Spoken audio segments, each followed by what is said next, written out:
everyone, and welcome into the latest edition of ESPN FC. I am Alexis Nunes. Happy New Year, because it's my first day back. Shaka, Hislop, and speaking of their first days back, Ale Moreno has also joined us after what felt like a 10-week Christmas festive vacation. Did to me. Yep, it did to me as well, Ale. You know what? I am touched that you miss me. Yeah, so that's much. just our way. That's just our way. That's one way to put it. Shaka's going away for about 3 weeks in February. Did you have a good Christmas, Ale? Yes, I did. And Did a you good have New Year's lobster as well. and prawns? It's a good day today as well. It's a good day today as well, indeed, especially if you're a fan of La Liga, because that is exactly where we're going to kick things off. It's the first La Liga match day of 2026, and it's Barcelona who take the 2-0 win after what was definitely not an easy match for them. But as we know, it is a derby, and the form book goes out the window. So Barcelona pretty much pick up where they left off back in 2025, and that is with a big win. So they are sitting pretty at the top of the table. Real Madrid in action tomorrow. As for Espanyol, well, they are still rooted in fifth for the moment, still searching for their first win in a derby over Barcelona. Today was not the day. They haven't been able to do it in 17 years. Well, Luis Garcia knows exactly what it's like to play in this game. Luis, we were talking about what Barca needed at halftime, and who would have thought that it would have been Dani Olmo? Just absolutely wow with that goal. Yeah, exactly. I will say that Fermín López, we talked about him at the halftime. They needed Barcelona, this kind of player who are unpredictable. That fantastic turn to open the space, and then arriving with that speed and power to inside the box to make that other assist. I think it was needed, something different, because so far we saw a very, very plain Barcelona. Not many options in the first 45, and not many options actually in the second 45. The score, I think, doesn't say what we saw in those 90 minutes. I think the Espanyol deserves something today. It was outstanding, Joan Garcia on the goal for Barcelona, but definitely Espanyol played their game. They were strong at the back, very solid, very good in transition. They were fantastic. Peremilla, Roberto, it was a little bit unfortunate. I think they had that option of scoring the first one, but it was a little bit greedy. They kept the ball. Selfishness is not the best option when you play against Barcelona. But in the end, it was Barcelona the one who took the first goal and the 3 points. But again, I think Barcelona needs to continue improving. It's a good result. 4 times in a row scoring 2 goals and not considered that something good, but definitely not what we saw today. It wasn't enough to play a good performance overall. All right, so the substitutes making all the difference there for Barcelona in this one, Ali. But overall, deserved win for them? Yeah. Still not convinced? Yeah. Look, the best way that I could describe this game is to say that 2-0 should have never been the final score in this match. A 2-0 win for Barcelona was never the reality of what happened in this game. It's not a fair reflection of what actually this game was all about. This game was played according to the terms of Espanyol. And even though they didn't have the ball like Barcelona had the ball, Espanyol were the ones that were dictating how the game was going to be played, the pace of the game which the game was going to be played. Barcelona were struggling to create opportunities. Barcelona were struggling to have really purposeful possession in the final third and final product. That improved with Fermín López. It improved with Dani Olmo. It improved with Pedri as well. But you have to say, if the MVP, if your most valuable player, if the player of the game, and rightfully so, and of course it had to be Joan Garcia, then it tells you that there are some issues with Barcelona. And let me just say, on the Joan Garcia conversation, we mentioned it in the pregame. The fans of Espanyol can be frustrated if they want to, because they see their best player walk out the door and go to the rival, in-city rival in Barcelona, and that's understandable that you can be frustrated about that. But the treatment of Joan Garcia and calling him a rat and having all the signs for him and all the things that came afterwards and that have come in and around this game loses sight of the fact that this was an incredible player for your club, for Espanyol. And so good on Joan Garcia to go into Espanyol and have his best game of the season, his best game with Barcelona. The sort of saves that he made today were world-class, and I don't have to go any further than Shaka Hislop for him to describe exactly how Shaq-tastic he was today. Truth be told, he had 5 or 6 saves that you class as world-class to keep Barcelona in this game. And then you look, history will show a 2-0 result for Barcelona. It would suggest that it was an easy 2-0 result. Nope. But if you really look at this 90 minutes, it was anything but. And thanks to Joan Garcia, Barcelona was still in this game down to the end. when Dani Olmo certainly made the difference. Well, speaking of Dani Olmo, Luis, just back on his goal there, because of course we did note the work that Fermín López did put in on that and the impact that he had when he... And it's Barcelona who take the 2-0 win after what was definitely not an easy match for them. But as we know, it is a derby and the form book goes out the window. So Barcelona pretty much pick up where they left off back in 2025, and that is with a big win. So they are sitting pretty at the top of the table. Real Madrid in action tomorrow. As for Espanyol, well, they are still rooted in fifth. And definitely something that Barcelona needed. That goal allowed Barcelona to keep a little bit the control of the game and to at least think that they could get the 3 points after what we saw in the previous minutes. It's a small detail on the Dani Olmo goal, because obviously the way that he takes it makes all the difference in the world and what's outstanding. But as Fermín López spins away, now Dani Olmo has a choice as to where he makes his run. He now curves his run towards the outside, and as the defender collapses towards the ball, Dani Olmo doesn't come inside, doesn't close down the space. He stays wide so that he's going to be played the pace of the game which the game was going to be played. Barcelona were struggling to create opportunities. Barcelona were struggling to have really purposeful possession in the final third and final product. That improved with Fermín López. It improved with Dani Olmo. It improved with Pedri as well. But you have to say, if the MVP, if you're going to be played the pace of the game which the game was going to be played, Barcelona were struggling to create opportunities. Barcelona... I said, you know exactly what it's like to play in this type of a derby, but over the last couple of years, it has been very one-sided with Barcelona pretty much owning Espanyol. I think it's been 17 years since Espanyol have been able to land a punch on Barcelona and win in the league, but today felt different. Today felt like the derby is a bit more alive and well. What did you think of it overall as the spectacle? No, definitely. I think that the Espanyol is being getting closer and closer. And this year, we saw what Manolo González did with Espanyol last year, and we saw what they were doing during the previous of this season. It's a very solid team. They know what they are doing. They know that those patterns of play that we've seen today, breaking the line of the high line of Barcelona, the wide players very open up and making the runs. Fantastic fullbacks, very solid at the back with the two very experienced centre backs. I think that Espanyol know what they are doing. That's why they are at the top of the table. A team that is trying not to be relegated, but right now I think they are more focusing on trying to get involved in the European competition for next year. So I think this kind of derby is the one that we want to watch, that they are tight, that they are difficult, because that's what the crowd deserves. And today I think the Espanyol, even though they didn't get any point, they should be proud of the team because they did a fantastic display. All right, Luis Garcia, thank you so much for chatting with us. Luis, what are you doing tonight? Oh, all right. Okay. You celebrating a Barcelona win, first one of 2026? Oh, no. We just start, Ale. We have to start recovering from Christmas, so going to Rex. Tomorrow we got a double. Oh, it's hard to be Luis Garcia. It's a hard life, isn't it? Kind of. All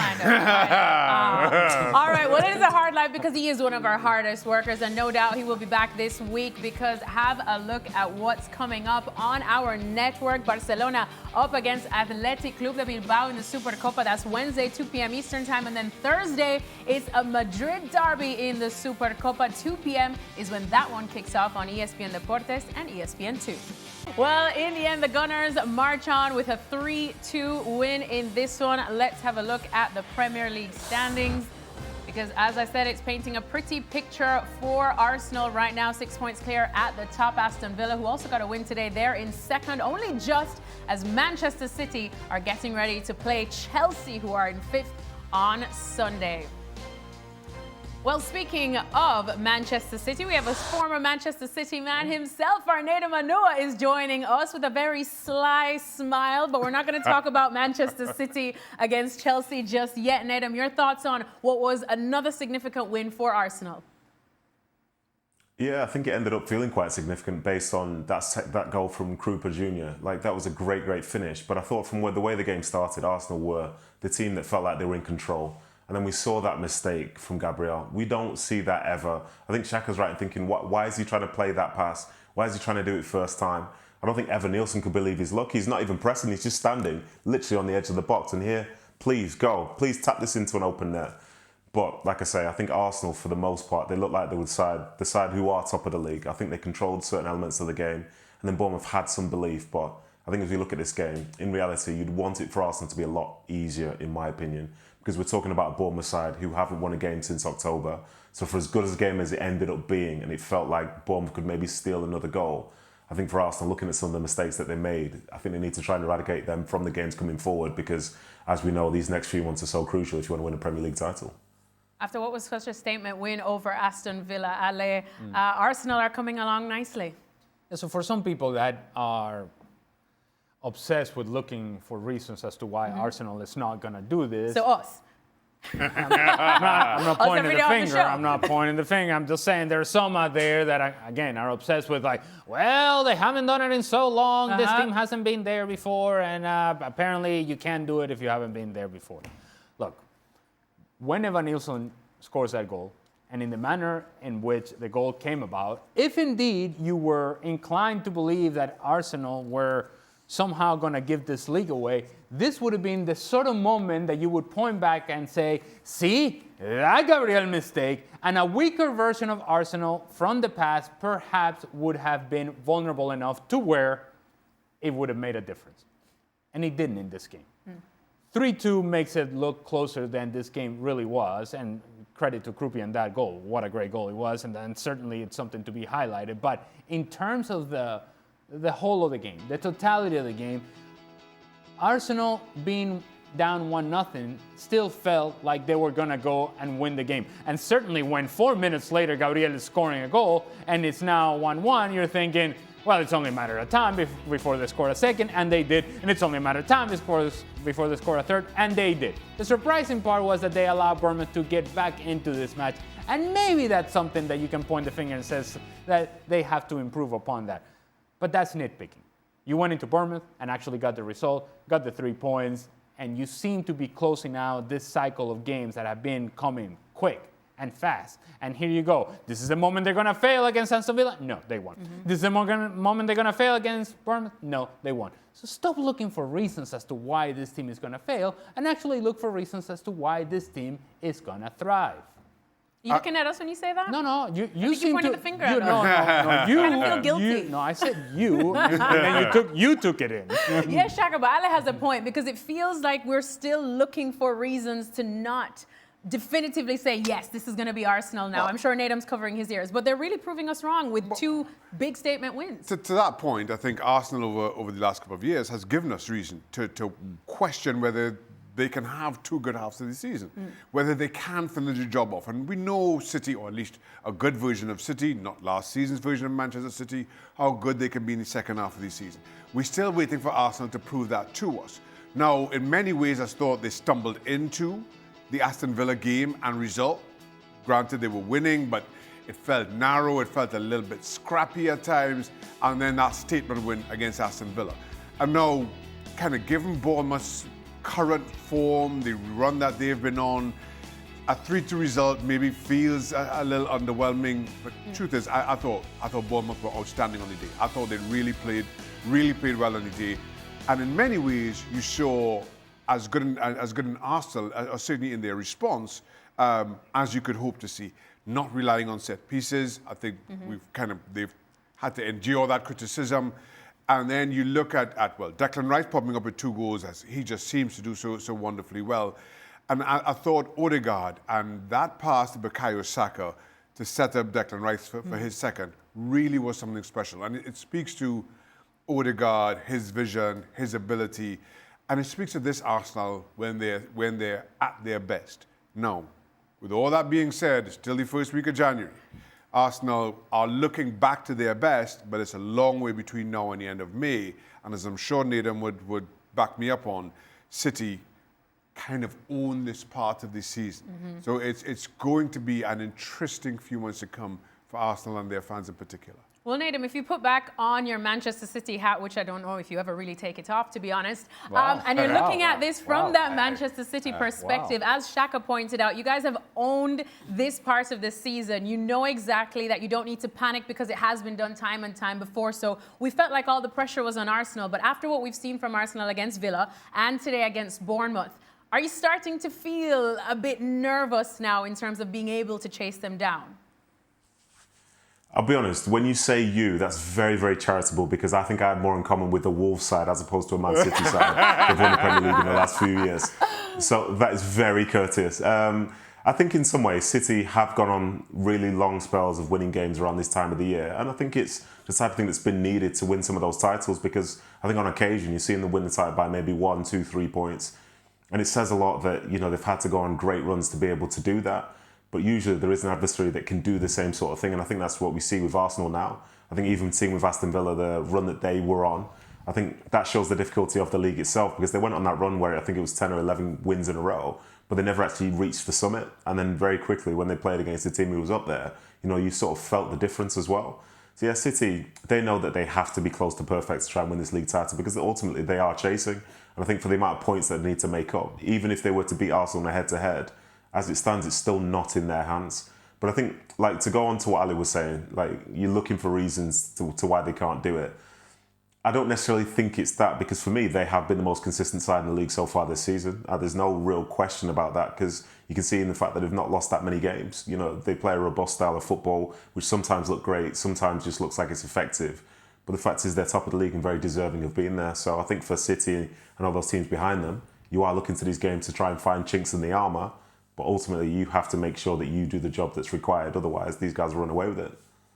Well, Nedum, Mikel Arteta spoke about how Declan Rice was struggling with a knee injury in the last couple of days, but he pushed himself to make it for this game. And then we see the kind of performance he puts in today. Just how many midfielders in the world are you going to be taking at this point over Declan Rice? It's a good question. I think there's probably a couple in Paris that aren't too bad. Fair. You know what I mean? To name but a few. But it's good to see Rice having that sort of impact and getting a brace in a Premier League game is, is credit to him. I think it's the first time in his career doing so. And they needed those goals. And I like the fact that he is finding himself in those right areas to be able to, to receive those cutbacks, but still have good finishes as well. So yeah, Declan Rice, more power to him. And I think more power to this Arsenal side as you look at the bench that they had and not to sort of make it, not as a downer as such, but, this is 4 league games in a row, for example, where they haven't called on Emery, their £60 million signing who, is potentially going to take them to that next level. So the depth that they have means you can have England internationals like that, not even being in part of the mix and still win these games in the way that they've been doing. So great to have Declan Rice there and, great to have the bench that he currently has. Yeah, and I mean, the depth of Arsenal, Shaka, we're seeing it pay off. Yeah, first of all, because I have to mention Pedri. Well, I mean, Pedri's in a bracket and conversation in and of itself that Ali and I wouldn't dare can't have compare Ali to on anyone set else. here and not mention Pedri. Pedri's up here, and then there's almost everyone That else. aside. Ali, I apologize. That was very accurate, Shaq. Yeah, Ali, I apologize. But to your question, Alexis, given who Arsenal have to come in midweek in Liverpool, you feel that's why Arteta made the changes that he did to start. Makes the changes, and as I said, I thought you saw a very good version of Arsenal against a very good version of Bournemouth. But you look at Arsenal's bench and who they're able to call on off the bench, whether it's Shaka, Martinelli, and players to come back. There are difference makers that Arteta can call on in terms of depth. And again, you put Shaka on the bench and you look at the impact that Madueke has from the start. I'm not sure that Madueke will start against Liverpool on Thursday or whatever day it was. Thursday, I'm pretty sure it is. Thursday. It's all a blur. We just came off of the festive season. There's a lot going on. There's a lot going on this week. I'm pretty sure that game is Thursday. Madueke won't start.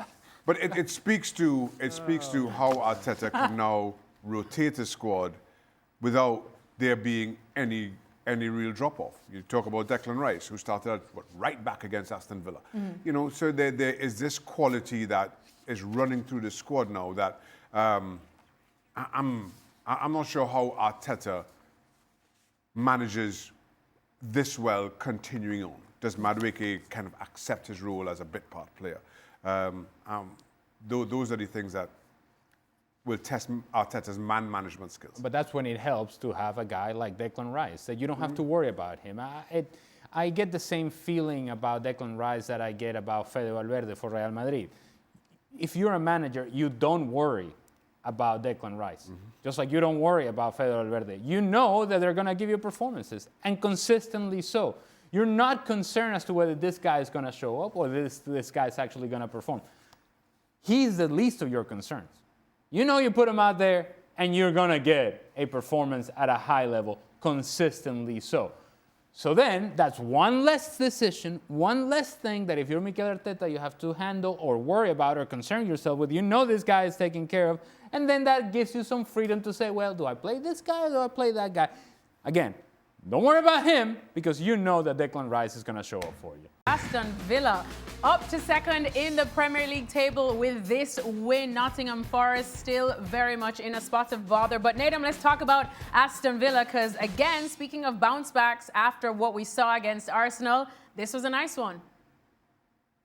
Yeah, very much so. They started very much on the front foot. I don't think Forest barely made a pass in the first 10 minutes of the game. And that sort of carried on throughout the match itself. They were very much on the front foot, trying to find that goal. And obviously it takes like a great finish from Watkins to sort of break that seal as such.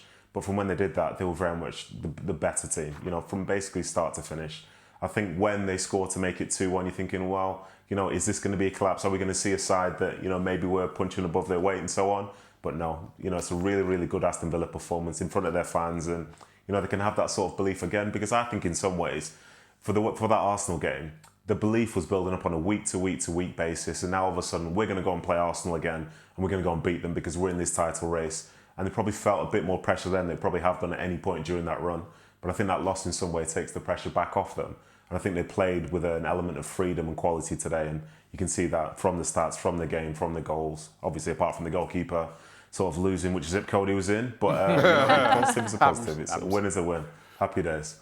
A win is a win. And Shaka, Nedum's right. We keep wondering if Aston Villa are punching above their weight. But when you look at it now in January, second place in the Premier League table, only just, of course, we're waiting for Manchester City to play. But what a job Unai Emery is doing. Without question. Given the start they had to the season and then the run that they put together, all right, comes crashing down against Arsenal. And you think lesser teams fold. That was a proper beating they got from Arsenal. Lesser teams fold, and then you see the response and come up against a very different test in Nottingham Forest, who sat deep, were happy to soak up pressure, and kind of invited Aston Villa to break them down. Now, this is kind of how Sean Dyche has always gone about his business. And then Ollie Watkins, a moment of magic from him, really made the difference. And then coming out to start the second half and again doubled it, and Aston Villa just cruised from there. But you cannot, as you look at that table, right, regardless, and you look at who's there in the top four, where you want to break it down to the top six, given Aston Villa's lack of spending, their PSR restrictions, the job that Unai Emery is doing cannot be understated. With what feels like a threadbare squad, feels like a squad that needs refreshing. Unai Emery keeps building these teams, and we wondered if that was the case earlier in the season. Keeps putting these teams out and getting performances.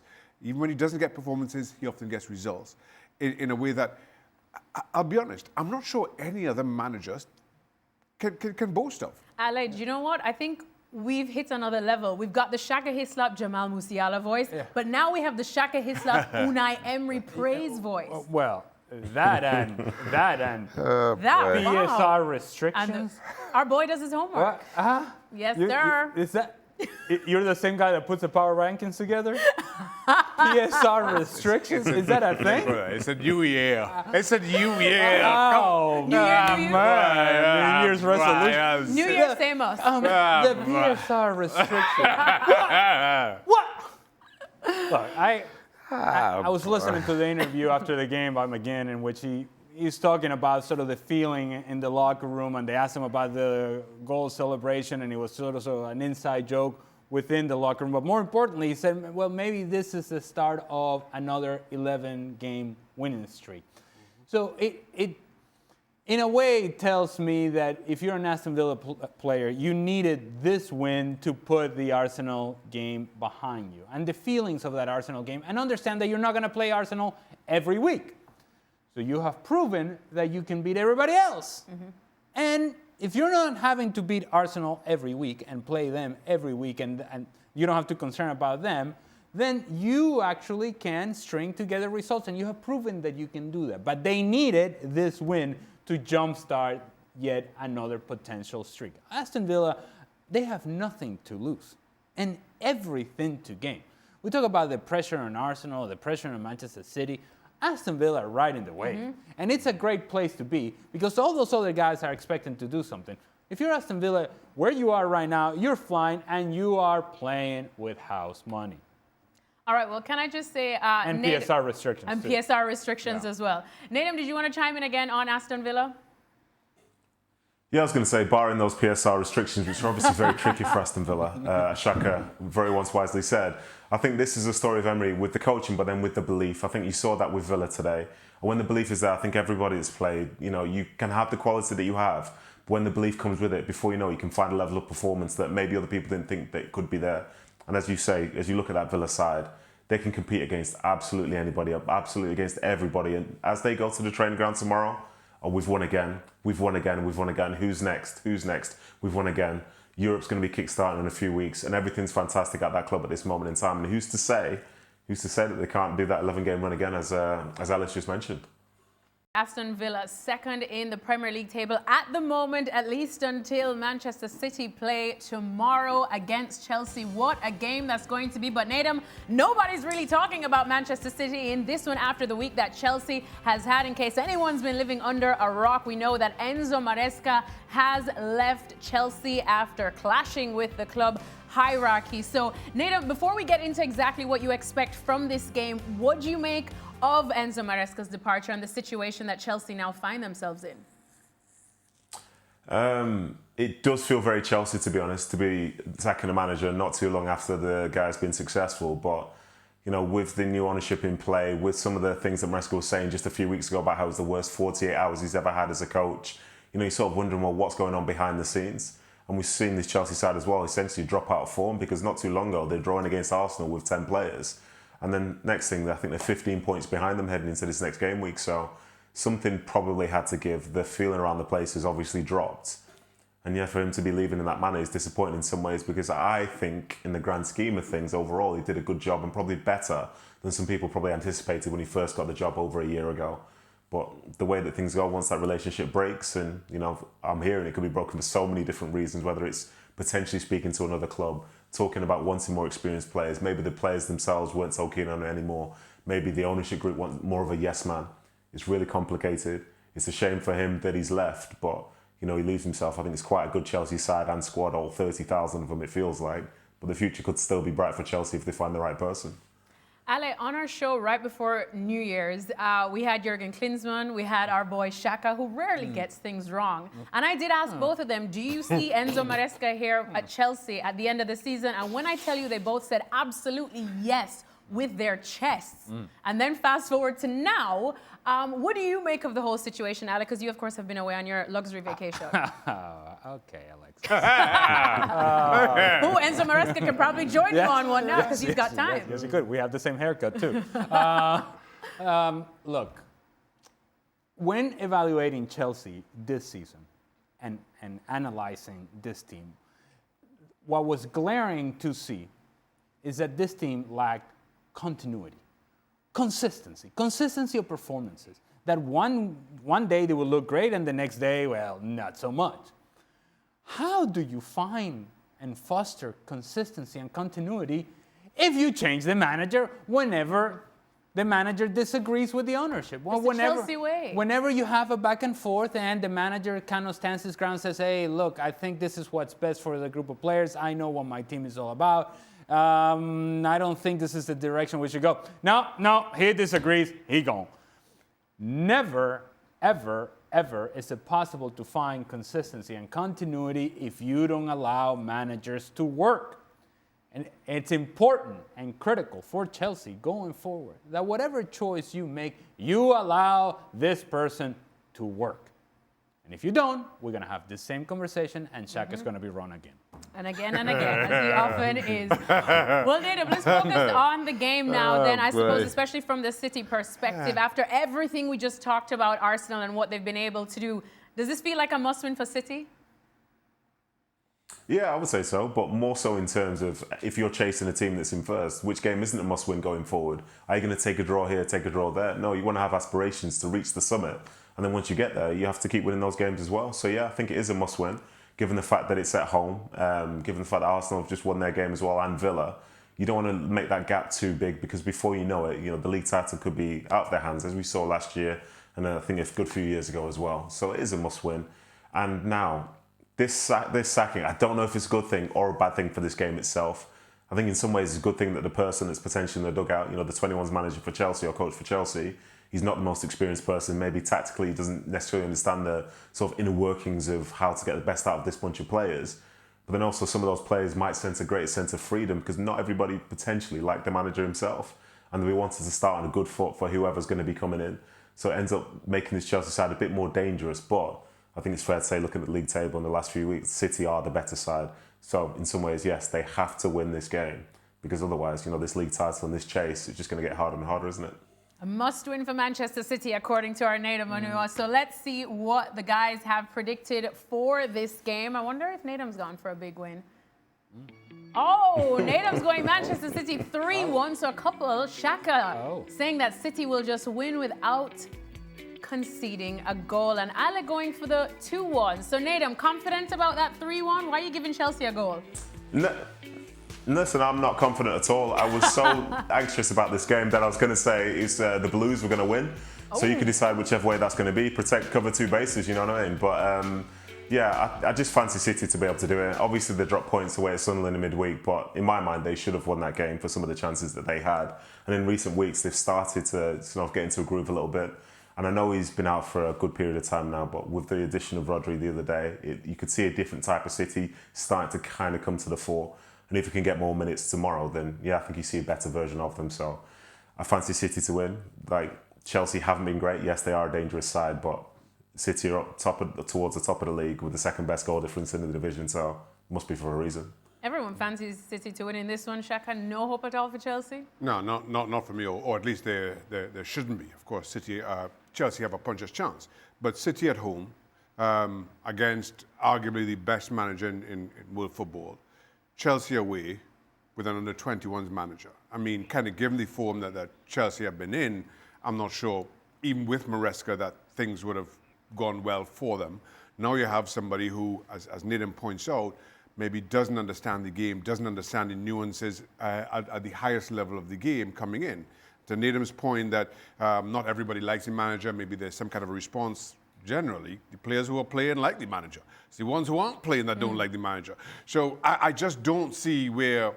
I just feel that if you could pick a time to play Chelsea, it is this weekend. It is right now.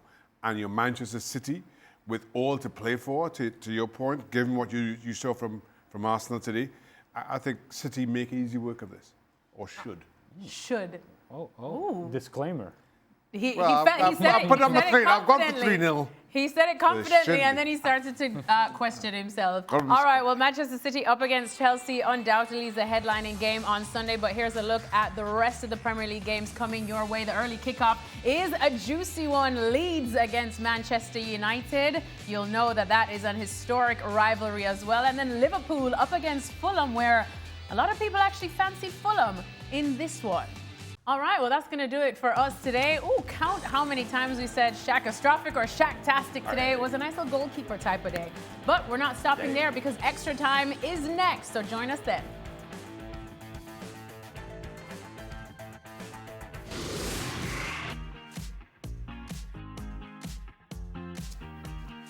Welcome into Extra Time. I'm Alexis Nunes, back with Ale and Shaka, and of course, Nedum Onuoha, who is up late burning that midnight oil for us. Let's get into the first question. Ale, I must say, it's good to have you back. Well, thank you, Alexis. I appreciate it. It's good to be back. Did you miss us? Did you, on a scale of like 1 to 10? No, he did. Look, Oh, you have a little face. Don't lie. I miss this crew. Other people, not so much. But by other people, do you mean Nedum? No, Nedum, I like Nedum as well. I like Nedum. In fact, I miss most of the crew, yeah. He misses most of the crew. I feel you're humored. I feel like you're just humoring us, Ali. No. That's how I feel. Shaq. Ale was very happy to see you when you walked in, full of song today, Shaka, in your Boston Celtics shirt. Yeah, that's it. And I send you pictures. That's right. Merry Christmas. And some of us responded to your Merry Christmas picture. Did Shaka? Yes. Yes, I he did as well, but Luis Garcia did not. No, he did not. And so what that told me is, one, he hates me, Or two is the fact that he didn't have your number. He didn't have my number registered. I had his number, but he didn't think I was important enough for him to register. So Can I also say, during the show today, we got into a very serious conversation about PSR regulations. Yes. And Nedum dropped down to you all. I wasn't expecting Nedum to be join dragged down. I expected that nonsense from you two. But I thought if there's anybody Nedum has his who moment. can carry a serious conversation as Nedum. I'm sorry. New year, new Never Nedum. again. New year, new Yeah, Nedum. He's right. all about the Shaq, 50-cent pettiness. I cannot brother. believe you brought up PSR restrictions and kept a straight face. Well, I know, you in know. his serious voice. Did you read that this morning? My 2026 is new 2026 reality. Is there an algorithm for the PSR restrictions? 2026 me, that's all. Well, I hope you're happy hearing Shaka Hislop's voice because the first question is What? for our boy Shaka. Shaka, between Barcelona and Real Madrid, who do you think has a better chance at winning the Champions League this season? I think Barcelona are a better team. So, if you ask me who has the better chance of winning anything, I'm going to go Barcelona. Well, between Barcelona and Real Madrid. So we're not adhering to the same argument that we've heard for the last how many seasons that Real Madrid, despite their issues, Real Madrid in the Champions League is a different beast. I'm sticking with Barcelona. Alexis, that's all I got.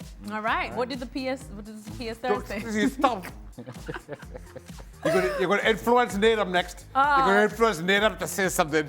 Nedum, you've been on a fair share of Real Madrid beatings in the Champions League as a Manchester City boy. Are you agreeing with Shaka that they're not looking like it this season? Why those just I'm just spewing. New year, you just come on the game. I always said New Year, same me, because I was not the problem last year. All right. Okay. All right. I'm sorry. What are we talking about? Are we still talking about Real Madrid? I just want to know if Nedum was the same. Anyway, Hey, listen, yeah, I think Shaka makes a good point, and I think not least of all by the fact that Real Madrid, I think their last home game in the Champions League was against Man City, Alexis. And I think Man City won that game. So, yeah, cheers for all those beatings you were talking about. So, yeah, I'd go for Barcelona. They were in the semi-final last year. Who used to say they can't make it to the final this year? You know, when Nedum doesn't really get worked up. No, he right? doesn't. He's a cool guy, right? But there is something that's a giveaway. When he starts turning his face and starts closing his eyes like this, that's when you know you got something from it. You know, he turns this way and like that and gives you that. You know. I know. I've sat beside Nedum many a time at FA Cup games with both United and City playing, and let me tell you, I know I've crossed the line on 2 occasions where he just went dead silent, wouldn't even look at me. Would not even look at me. I offered him tea, coffee, everything. Did he give you a side look? What I hear Nedum saying, just two? Just two occasions? Just saying. Just saying, just 2 occasions. It's okay, Nedum. It's all love. It's all love. You got to trade What a some guy, love, though. though. What a guy. What a guy. Nedum Onuoha. Never change. Next question. If a team of 11 Declan Rices played in the Premier League, where would they finish? I don't know about his goalkeeping abilities. Yeah. You have Says the 11 of goalkeeper. one type of player. You can't have 11 strikers. You can't have 11 Erling Haalands. That'd be a lot of goals. Well, I would He's say outscored. give me a goalkeeper, and he can play the 10 other positions, and I would say we would comfortably finish mid-table. It'd be West Ham. Yeah, Oh. mid-table. Let me see. 10 Declan Rices and no goalkeeper would be West Ham. Oh. I'm having a tough time. Comfortably mid-table. Shaka, I'm you've been broken. I'm having a tough time with results. Shaka, you've been broken. Yeah. It's been tough. It's been tough. As a fellow broken person, I get you. I don't know what to say. Why do there. you want to be in that category? Yeah, I'm not asking I'm not asking for any kind of clarification. Nedum, what about you? 11 Declan Rices, if they played in the Premier League, where would they finish? Yeah, I think they'd stay up. I don't think they'd do that well, though, to be honest. I don't see the 20 goals a season. But also, like, say, compared to this current Arsenal side, if he gets those crosses into the box from set pieces, I've not really seen Declan Rice make many headers. So, yeah, maybe that threat dies. So, yeah, I think they'd stay up, but I don't think it'd be the best season we could imagine. Do you think they'd beat West Ham? Yeah. Yeah, I think they would beat West Ham, yeah. I think given the fact that worse still for today's game against Wolves, a lot of people fancied Wolves to get their first win of the season. I think that says a lot about the position that West Ham are in right now. I was watching that and thinking, after Forest lose, I'm like, we'll be 3 points behind for wherever it was. And then 45 minutes later, You're going down, Shaq. Yep. Yeah. Going down. I had hope this morning. I woke up this morning Oh, it's the full of hope. It's the hope that Full kills of you. hope for my Hammers. But no. That's, no. At least you have Newcastle. Yeah, I most certainly do. And you'll be leaning on this season. I'll be leaning heavy on Newcastle. To me, two teams. All right, next question. Is Arne Slot's style of play a misfit at Liverpool? This slow, sluggish build-up with no teeth going forward just isn't the Liverpool way. Has this hurt the club's identity on the pitch? Ale, what do you think? But did they not win the Premier League last year? And was Arne Slot not the manager? I don't. It's amazing how quickly we forget. And sometimes the most obvious answer is the correct answer. You change the personality of a team because of all the personnel changes that you have made. You have changed the makeup of half of the group. So it's a new group of players. And so therefore, it does take time. People don't want to hear this, but it does take time for things to actually fit together. And it may be that some of this personnel that you acquire doesn't quite fit the other pieces. And so you are trying to fit pieces that do not match, that don't quite see the game the same way. And hence why sometimes we see Liverpool as a team that seems disconnected, as a team that doesn't quite know with certainty that when I turn here to the outside, I know that guy's gonna be there. When I come back this way, I know he's gonna make that run. Things that are instinctive and natural when you know the players that are around you are not happening for Liverpool. And you add that lack of confidence, you add that lack of results, you add that controversy with Mohamed Salah, you add all sorts of things going on. So it's not just Arne Slot, it's a bunch of stuff that are going on with Liverpool. It's not just one answer. Even if it was just one answer, don't you think that a manager that has gotten to this level would be able to figure it out? Sometimes it's more complicated than just, well, the manager just stinks. Nedum, what do you think? No, I think Ali's spot on. I think it's good to have him back as well from wow. his vacation, Oh, wherever wow. it was. Thank Because you. the word that he's hit there is like disconnected, and I think that's the best way to describe them. Because if they were like free flowing but playing in a style which people didn't like, then I think it can be more critical. Whereas, as he's mentioned, you've seen so many new faces trying to find their feet amongst really solid, established players for Liverpool across the last 5 to 10 years. So you can see that the relationships aren't quite there yet. So as a consequence, he doesn't look at his best.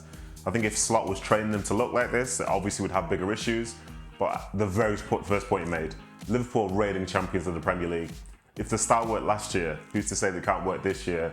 Maybe not to win a league title, but can't work this year and find some better football for them, especially in the second half of the season. Wow, moral of the story, Ale Moreno, never take vacation again, because now that makes 3 of us that missed your presence. And I missed all of you. Wow, I haven't heard that in a while. Next question, back for our boy, Shaka Hislop. Oh, Shaka, as PSR. a former Hammer of the Year, how would you rate Joan Garcia's performance today? And have you ever had a similar experience playing against your former club? Just an absolute worldie against one of your exes. Ex-clubs. Ex-clubs. Unless we want to go down the other road. The answer is no, I can't think of having that kind of performance against Are you saying that you didn't have worldies? against one of my ex-clubs. You never showed that. You never showed them what they were missing.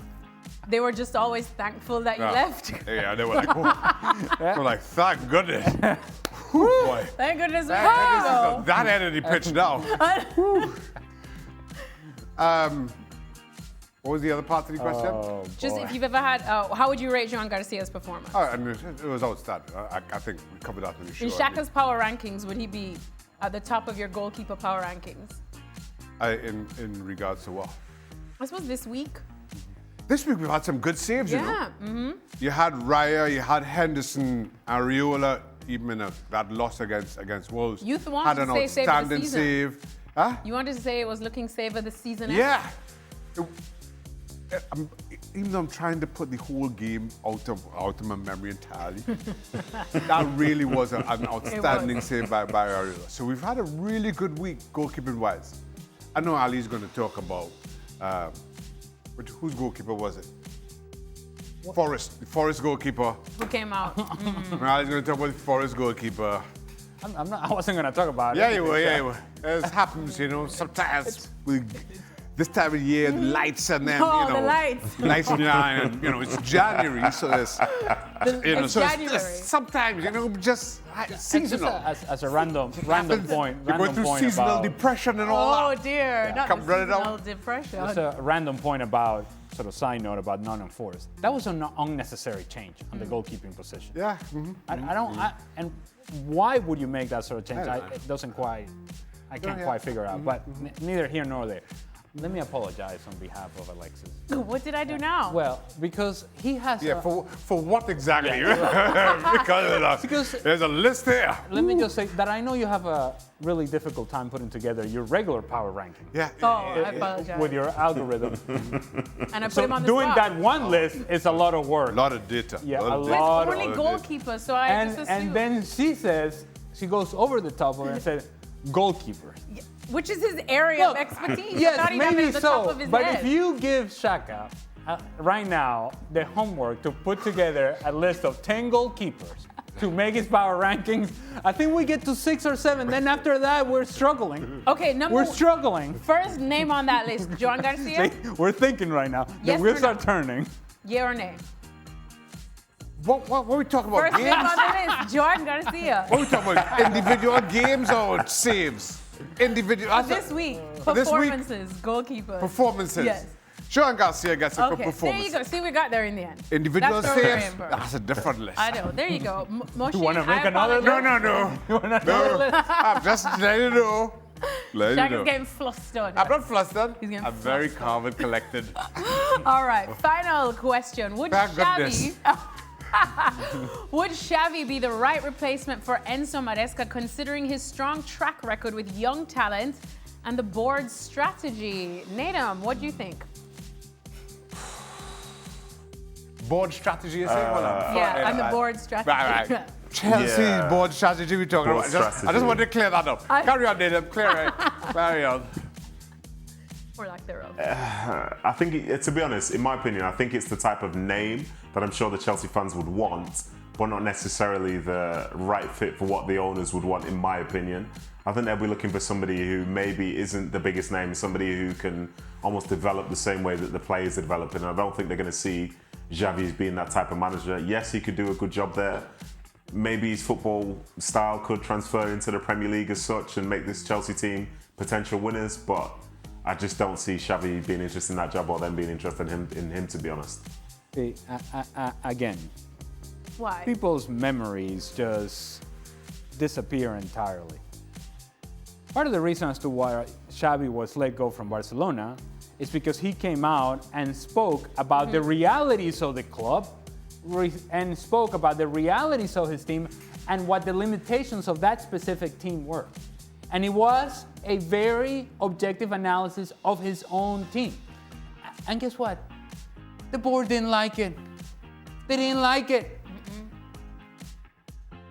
We're talking about Chelsea, who if you have a manager that is willing to say, maybe we do it differently, he gone. Yep. So, look, No. you want to look in that direction, so be it. But don't tell me that Xavi hasn't had issues with the board before, and that those issues may come about once again. And that's part of the reason as to why Enzo Maresca is not available. So, people, let's just have some perspective. Shaka, if you had a manager power ranking,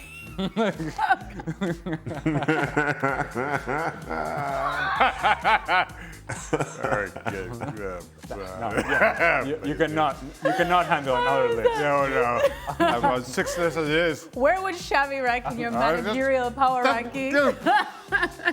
Wrap this up. Oh, all right. Well, Shaka's off to go work on his next power rankings. I think he's No, working I'm on an not. AFCON No, I'm one. not. Shaka, when's your next power rankings? Now, next week. Next week. All right. So you need at least a week?